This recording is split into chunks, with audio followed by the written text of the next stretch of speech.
An idea, a vision. The Hill Academy was started in 2006 to produce the best student athletes in the world. Today, the legacy of the original 16 students pulses throughout the school. But the world is changing, innovating, and creating, and so are we. So you better give it your all, every day, empty the tank, or it's the next man up. Hi there everyone, welcome to today's episode of the Next Man Up podcast. Hosted by current Hill students, Next Man Up is a show that targets the highest levels of achievement, independent thought, leadership, and legacies of various individuals from then and now. Through this podcast, listeners gain a variety of perspectives of student athletes' paths and what it takes for them to make it to the next level. My name is Dyson Williams, a current postgraduate student and member of the senior men's lacrosse team here at the Hill Academy. Today we are joined by Hill coach and professional lacrosse player Reilly O'Connor. So far, he has had a solid lacrosse career. He attended Georgetown University, where he was a two-time team captain, while capturing 2 Minto Cups with the Whippy Warriors Junior A club. Now, he plays for the Brooklyn Redmen of the Major Series Lacrosse and the New England Blackwolves of the NLL. How are you doing, Reilly? Good. Excited to be here. It's awesome, and we're glad you were able to come and do this.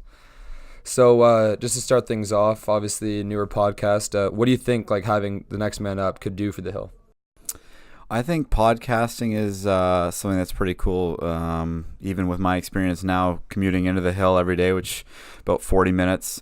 I love listening to podcasts in the morning, and again, it's just instead of listening to kind of the same music over and over again, it's nice to kind of either take my mind off something and have a little fun, whether it's a podcast like Spitting Chicklets or the Bill Simmons podcast, but also there's a lot of podcasts out there that I actually learn a lot from, and I feel like it's a good start to the day, and I'm excited that this can be one of those where it's, again, former student athletes or various current pros, and maybe learning a couple things from their daily routine and experience. So I'm pretty excited, especially as a Hill alumni and coach. It'll be something pretty interesting.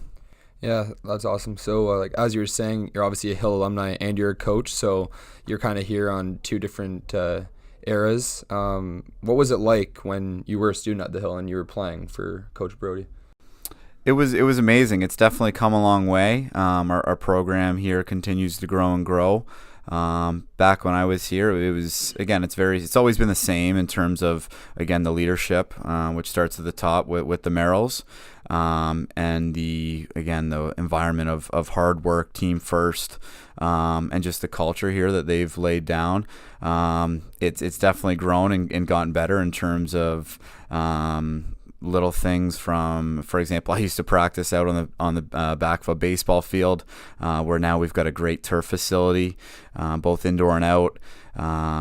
Just the way the program has grown, and again, all that is credited to the Merrills and also those that are kind of been here before us, with the opportunities we get now to play in some pretty prestigious events and special venues. So again, it's built off those core values, but it's grown and grown, which is amazing to see. And again, just for my experience, being able to work with my role models and best friends, and then coach kids who are, again, I kind of see a little bit of myself in them, where they're very committed and driven to chase their goals. It really is a dream job for me. Yeah, that's awesome. So obviously you were a proud member of the Hill then, and you are now as well. So being a part of the Hill, obviously there are two numbers that really stand out for the students and the current students and past students, the number 18 and the number 45. So we want to just talk about what those numbers mean to you. Yeah, it means a lot. When I think of the Hill Academy, I think of those numbers. When I think of those numbers, it means a lot. A lot of its legacy, and more of the traditions and symbols I think of when I hear those numbers. Obviously, Jameson and Evan were special kids, and again, very, very tough and a little emotional when it comes up. But it's a great reminder of, even on your worst days, think of those numbers, or just even the breakdown at the start or end of practice. Draw a lot of inspiration and strength from that. And again, I think especially in the lacrosse world, where you see at the collegiate level or the pro level, right, just the number 45. And again, even though I'm competing against maybe it's whoever it is, a Brian Cole or again, one of the former Hill alumni, we're out there battling, competing, which is again what we do and teach here. But at the end of the day, it's more than a game. And again, I think of those special memories and relationships. And again, it all stems to that 1-8 and 4-5. Yeah, I completely agree. Obviously, those numbers, you see them in the number 45 at the collegiate level, at the professional level. There's all these players that are honoring Jameson to this day and continue to, and the number keeps on growing and growing. So, so obviously since you've been here on 2 different occasions, you want to give us your favorite memory while you're a player, and then your favorite memory while you've been a coach? Yeah, I mean, there's been so many. I think it'd be hard to pinpoint a couple, but as a player, it would definitely be probably winning it was called the Nolly, the North American Lacrosse Invitational, I think it was. And again, our early days where rivalries were still kind of new and just developing, where again, we were lucky enough that the championship was at Brother Rice University, a beautiful school in Detroit. Again, we had a good regular season, and then the playoffs came around, and we actually played Culver in the championships, and I think we were able to manage a 11-7 victory to be the first ever, which is pretty special, the inaugural Nolly champions. That tournament doesn't exist anymore, but again, our rivalry with that school has grown. And it's always special to win. And again, I just remember it was a sunny day. It was a great day, and it was special to get that win. As a coach, there's been so many that I was kind of spoiled and maybe took it for granted a little bit with the first year here I coached here. We went undefeated, and were named the top program in North America, which was pretty special. I also think back to the last 2 Geico high school championships. So every year there's probably been one kind of big defining moment, a culmination almost of the year. But again, it's a real joy to work here every day. And again, I'm grateful for the past, but super excited for the future as well. Obviously, what you were saying before, Culver, and that's kind of a rivalry that defines our program as of right now, as well as the past. And since you got to play against them in the first Nally Championship, and last year we got to face them in the National Prep Championship, as well as the semis of the Geico, does it feel different when you're on the sideline compared to playing on the field against them? Because obviously, speaking from personal experience, you always get jacked up when you get to face Culver, because it's just that you always get jacked up every single game. But for Culver, it's just a different kind of vibe, and we just don't like those guys here. So yeah, I mean, I think there's a lot of great relationships with starts with our March break trip down to Maryland, and again, I think this program is special, and it's been established as one of the top in the world, and that's because of the players that have come here beforehand. But yeah, it's definitely a little extra special. I mean, again, I really love playing the game of lacrosse still, but coaching is just something different for me, and I still get fired up. I still get very excited. Obviously, it all comes down to the players. The players are the ones who lay it on the line and execute. But it's really fun for me to still be a part of that rivalry amongst many other great ones. But it's a super fun experience just being around the game and playing in some of those prestigious events like you've mentioned, and tournaments. So I'm thrilled for this year as well with some things we've got lined up. Yeah, I completely agree with that. And so near the end of your career at the Hill as a player, you made the decision to attend Georgetown University where you played lacrosse, and you went on to be a 2-time captain. What were some of the reasons why you decided to attend Georgetown? Georgetown was an amazing experience. It was a great school, perfect mix of a solid athletic program with Coach Urich there, and then Coach Warren taking over. I owe those guys a lot and have to give them a lot of credit for obviously helping me as a lacrosse player, but also a man. And again, a special group of friends and relationships and memories that I've created that I'll never forget. the reasons I chose Georgetown, I went down with my father, visited the campus, watched the practice, met with the staff, and really fell in love with the place. The campus was amazing. It's pretty special. I kind of talked to Coach Brody about it from time to time. Just a guy from just outside of Whitby, Ontario, being able to have a kind of a 4-year run down in Washington D.C. is pretty unique, and something again that I would never been able to if it wasn't for the game of lacrosse. Obviously, Coach Brody going there and him being kind of my mentor and role model was probably one of the biggest reasons why I chose there. But the campus, the lacrosse program, the staff, the welcoming teammates, kind of all that was the perfect mix for me, and I'm very grateful and pretty happy just that I made that decision. Yeah, that's awesome. And obviously, coming to the Hill, you learn a lot of life lessons and different strategies that you can use at the next level. Obviously, the Hill, one of the main aspects of the Hill is that it helps student athletes get to the next level and excel. What were some of the things that you learned at the Hill or you brought to Georgetown that helped you become a 2-time captain, helped you be a leader on and off the field? Yeah, I mean, I think, again, when I have children or when I look at the kids here at the Hill, again, it's pretty cool to see your kid or whatever score goals and have success.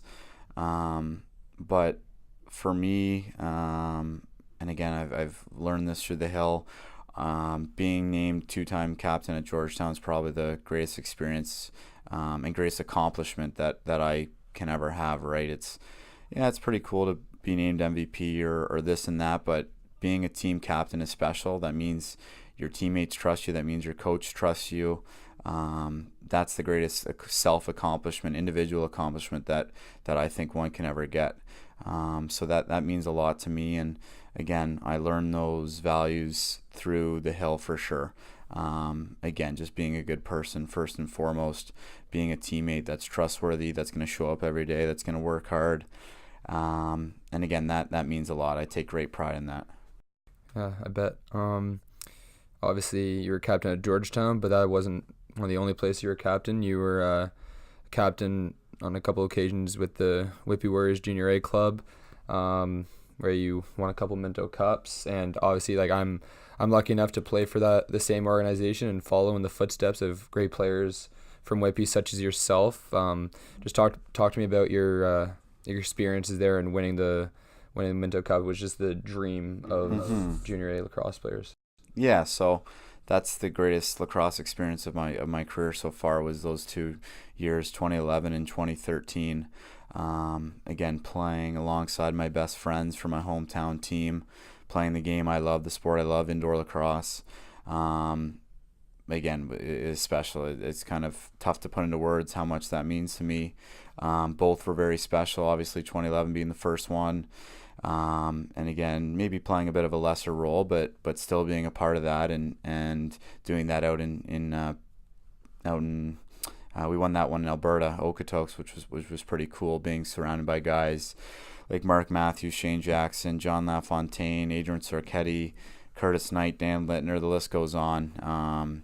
Just learning from them, and then again kind of using that experience in 2013 and kind of having more of a leadership role and more of a bigger offensive role in the team was pretty special. And to get that done in British Columbia, out in New West, was something I'll never ever forget. So, and then it's cool now to see guys like yourself and Graydon and Dauber and guys like that on the Warriors now, where I can live 10 minutes from the rink and pop over and watch a game, and I'll look up and see those banners and just have great pride and joy in that. And it's a pretty special thing. Yeah, from what I've seen, what I've heard, and especially from you, hopefully we can get a couple extra banners to add to your quad part. I think they're coming soon. I think the Warriors are, again, a great team and have obviously a great leadership with your father coaching and my dad still involved and other guys, but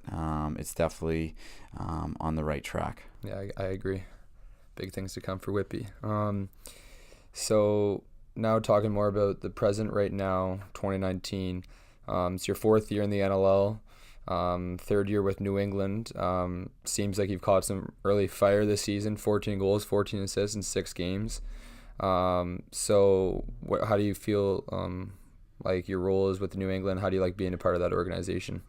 I love being a part of New England. I think, again, we've got a great staff, and surrounded by great teammates, some real great leadership, some guys that I lean heavily on for advice, for support. We've made some changes this offseason, and again, got off to a rough start where we lost our first game, but then we came back and won the next 3, which, again, when you're winning, it's fun, right? That's what it's all about. As a competitor, you want to win. We've lost our last 2, so I'm a little grumpy right now with kind of that, and obviously don't like the losing part of it. But again, I really believe in the group we've got. We're going to get back on track this weekend, and keep going. But not enough good things to say about the Blackwolves organization, and I'm real happy to have a part on the team. Yeah, that's awesome. So obviously you enjoy being a part of New England, but that's not the only team you played on. You played on numerous teams over the years, and have had many different lacrosse experiences. Who would be your all-time favorite teammate?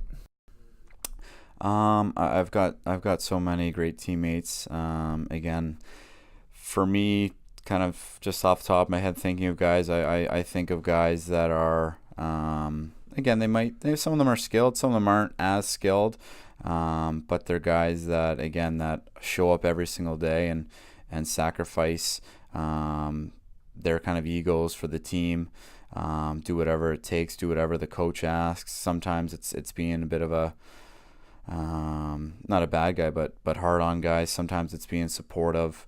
But again, they're trustworthy. They're loyal.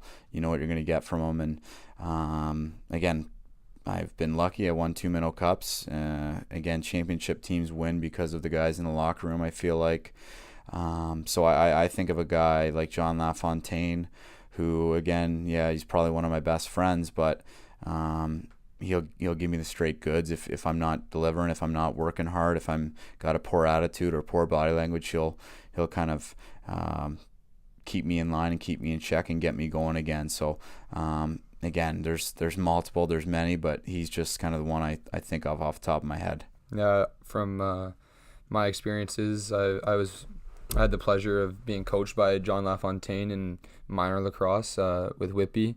And I'm going to have to agree that he's obviously such just a selfless guy and will do anything for a team. And obviously, when he coached me, we were probably, he started out coaching when we were a bunch of 14-year-olds, and he was in his early mid-20s. And obviously, he didn't have to help out and coach us, but he just loved it and wanted to, and just loves giving back to the lacrosse community and doing that. And I think he's obviously an amazing player, but his personality and who he really is truly amazing as well. So something that a lot of people, a lot of kids like looking up to professional athletes like to hear about and know, just so they can kind of match what they do to try to help them get to the next level. Can you walk me through a typical game day for you, starting with when you wake up? Funny, there's a lot of things we kind of joke about here at the Hill, where it's simple stuff that we kind of preach every single day, but it's what I focus on most in terms of my game day routine. With, again, starts with a proper sleep, and again, trying to get to bed in single digits the night before a game. Try to get to bed before 10. Drinking a lot of water. So when I wake up, I'll hop in the shower, get a quick breakfast in me. Again, trying to eat the right things, and again, I'm not an expert, but try to educate myself on the right things to eat, so I'm ready to go. We'll do a shoot around, where it's, again, the main thing there for me is feeling good about my stick and my shot. Kind of get the leg and the body loose, but more so get my stick dialed in at the morning shoot around. Make sure kind of our team's on the same page with, make sure we're dialed in, we're organized in terms of our sets or set plays or things like that. After that, I'll get lunch in, try to get a big lunch, so maybe a big salad or chicken and vegetables. Again, drinking a lot of water, being conscious of that.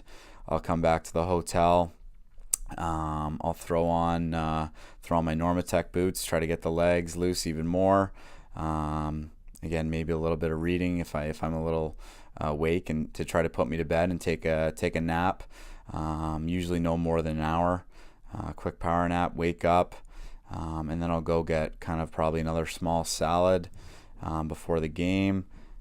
Throw on some music, get myself kind of pumped up, get myself going, jump in the shower, throw the suit on, and head down to the arena. I like to get there pretty early, usually 2.5, 3 hours early, again, to get the stick going again, to stretch out, roll out, and just get mentally prepared for the game. Any last minute things that need to kind of go over, check those off, so that I'm feeling prepared and confident for the game. So that's kind of my game day, I guess, routine in a nutshell. Yeah, thank you for that. That's obviously something that people who aspire to become professional lacrosse player can look at and kind of match what you do to, obviously you follow and you do the right things and you try to do as best you can to be prepared for a game. So yeah, thank you for that. Now I'd like to thank our partners at New Balance for providing us with the best shoes in the game. Footwear that fits comfortably in both your daily life and the inclement weather involved in sport. We at the Hill Academy are lucky to be partnered with the best footwear in the game. Now it's time for our favorite segment, where we end things off with a variety of random questions to leave our guests on the edge of their seats. You ready, Reilly? Next question. All right. What's your favorite color? I'll say red. What's your favorite band or singer? I like Calvin Harris. Wow. What's the last book you read? That's not a band, is it? Last book I read, it was it's called Life as Sport. Summer or winter? Summer. Friends or The Office? The Office, 100%. Michael Scott. Jordan or LeBron? I like both, but I'm a LeBron guy. Twitter or Instagram? Instagram. Rap or country? I'll say neither. Wow. What is it then? Yeah. I'm a podcast guy. That's why I'm excited for this. I'm pretty easy. I'm the top hits guy. Whatever's on the radio, whatever's good. Now, if you had $1 million, how would you spend it? That's a good question. I don't know. Personal chef, maybe. A nice house. Obviously, take care of my parents. That'd be first and foremost.